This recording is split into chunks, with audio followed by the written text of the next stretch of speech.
Mga Kaps, basahin nyo to.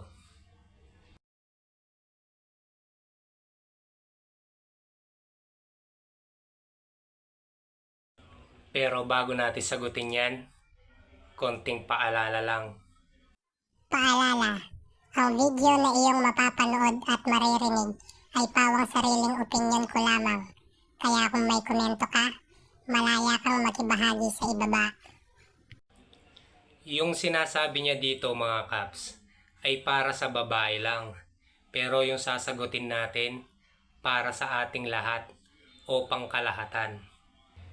Tinatanong niya kung ano daw yung tawag sa mga taong ganon.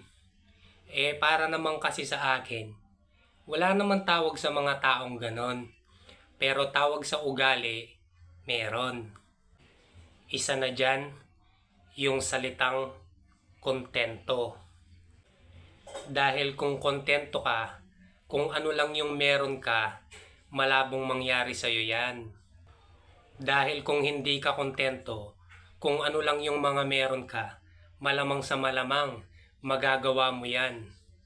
Yung kontento ka, kung ano lang yung meron sa partner mo, isa na din dyan yung naghahanap ka ng wala sa partner mo. Kaya kapag nakita mo yun sa iba, madali kang ma-attract. Ayos lang naman yung magkaroon ka ng crush or paghanga sa ibang tao kahit alam mong taken ka na. Basta ba hanggang dun lang, period na. Tandaan mo, marami din naman ang wala sa'yo pero hindi ka hinanapan ng partner mo. Marami din naman yung taong mas better sa'yo pero ikaw yung pinili ng tao. Kaya matuto ka, magpahalaga ka, at higit sa lahat, makontento ka. Dahil yung taong kinakasama mo ngayon, pinapangarap na yan ng iba. Peace.